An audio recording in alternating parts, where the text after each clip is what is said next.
this is about the most indebted period in the history of the world. I never thought I would see so much debt so quickly as we have seen in the last few months. So what we're really talking about is government debt, because no one expects governments to go bankrupt, although we all know that occasionally they do default.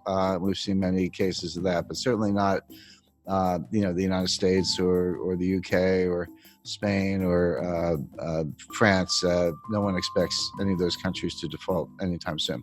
But the way I think about debt is I use the debt to GDP ratio, because debt is not automatically a problem. It may be a problem or it may not be a problem.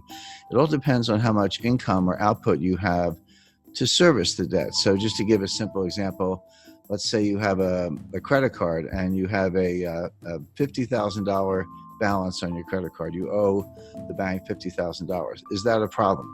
Well, if you make $20,000, it's a big problem. You're probably going to go bankrupt. But if you make $200,000, you could probably, write a check and pay it off.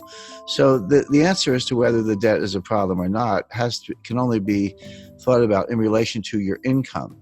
And so I use the debt to GDP ratio. I say, how much debt does a country have? How much debt is outstanding? And how big is their GDP? And when you use that ratio, if you're at, say, 30% or even 40%, that's a comfortable ratio. Yes, you have some debt, but you also have, say, a strong economy and your ability to service the debt by collecting taxes or other sources of revenue is very reasonable, and that debt level is sustainable. But when you get up to 60% happens to be the level under the Maastricht Treaty, where the members of the European Union are not supposed to have debt in excess of 60% of their GDP. Now, many of them do. I'm not saying this is a hard and fast rule, but that's where Angela Merkel gets a little bit upset when you're above 60%. And Spain and France and some other, Italy certainly are above that threshold. But there's another threshold that's important, which is 90%. And 90% comes out of the research of Ken Rogoff and Carmen Reinhart. And what they've shown in developing markets, developed markets throughout the 20th century, recently, in the distant past, no matter where they look, once a country gets above 90% debt to GDP, a couple things happen. Number one, debt is no longer productive. The idea of borrowing is I'll borrow $1.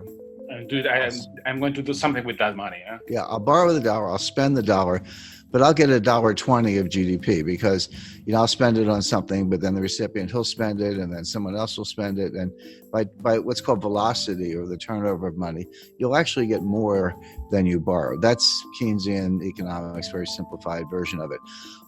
But what Rogoff and Reinhart have shown is once you get past 90%, that's no longer true. You borrow $1 and you spend $1, but you might only get 90 cents or 80 cents of GDP. In other words, you reach a point where you cannot borrow your way out of debt. You cannot borrow your way to get enough productivity to get out of debt. And then you're sort of in a doom loop or a death spiral. Well, I mentioned 30% is comfortable, 60% is a problem in Europe, 90% is this critical threshold. The United States today is at 106%.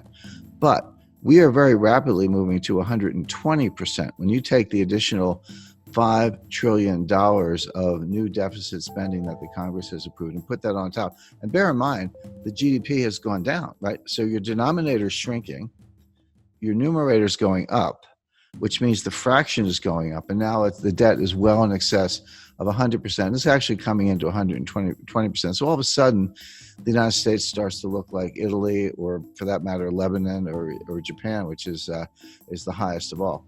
Now, the modern monetary theorists, MMT, modern monetary theory, whom I completely disagree with. I know a lot of them. I know Stephanie Kelton. She's a big brain. She's one of the thought leaders. She has a new book coming out. They say, so what? They say it doesn't matter. That you can take your debt to GDP ratio to not only 100%, but 200%, or in theory, even 300%. It just doesn't matter for two reasons. Number one, you can always print the money to pay off the debt. By the way, everything I'm talking about does not apply if you're borrowing in a different currency. If you're Argentina and you print pesos, but you're borrowing in dollars, that's a problem because you can't print dollars. But of course, the United States can print dollars. The ECB can print euros. Bank of Japan can print yen. And if that's the currency of your debt, just print up the money. What's the problem? And they have other solutions. If inflation starts to take off, just raise taxes. I'm not so sure about that.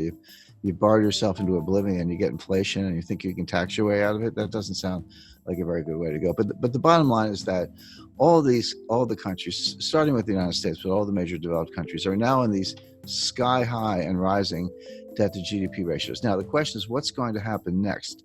Interest rates are extremely low. The central banks have made them low. So the debt service is not that great. The debt is huge, but if you're only paying, a fraction of 1%, it's not as if you're incurring a lot of interest expense, which of course adds to the deficit. So that's the first thing.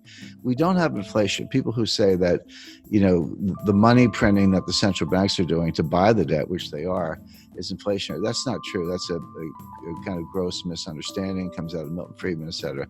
It's not true.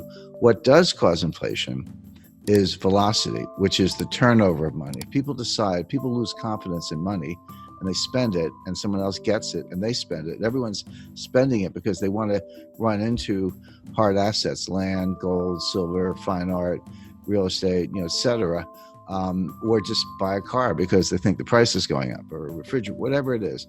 If you get that kind of velocity, inflation can happen very quickly. And we saw this in the late 1970s. So the real warning is not that any of these countries are going to default on their debt. They're not going to default on their debt because they can print the money. The danger is inflation. Now, if you said, do I see inflation right now? Absolutely not. We're going to see deflation, which is a different kind of danger. Deflation causes debt defaults because Japan has been trapped into that for 30 years. Yeah, and Japan's been in a depression, in my view, since 1990. My view, the U.S. has been in a depression since 2007. We're in our second lost decade. Japan's entering their fourth lost decade. But it's as if all the countries in the world are getting more and more like Japan. I had a meeting with Sakakibara-san. He was very famous in the 1980s. He was known as Mr. Yen. He was an assistant finance minister in Japan, but he was called Mr. Yen. But very smart guy, very nice guy. And I confronted him on this. I said, Sakakibara-san, your debt keeps going up and your debt to GDP ratio is sky high and your GDP is kind of flat.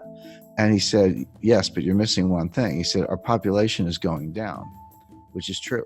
So on an overall basis, they're flat, but on a per capita basis, their GDP is actually outperforming.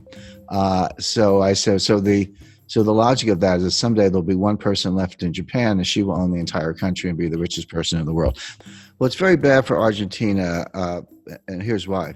If you, or Chile for that matter, if you borrow in dollars and then we have deflation, what does that mean? It means the value of cash is going up, but it also means the value of the debt is going up. So even if you have very low interest rates, which we do, when you borrow in dollars and the dollar is worth more, that's what deflation is. Your dollar is worth more. That means your debt is also worth more, meaning you owe more debt in real terms. The nominal debt's the same. So if you borrow 100 million, you owe 100 million. That doesn't change.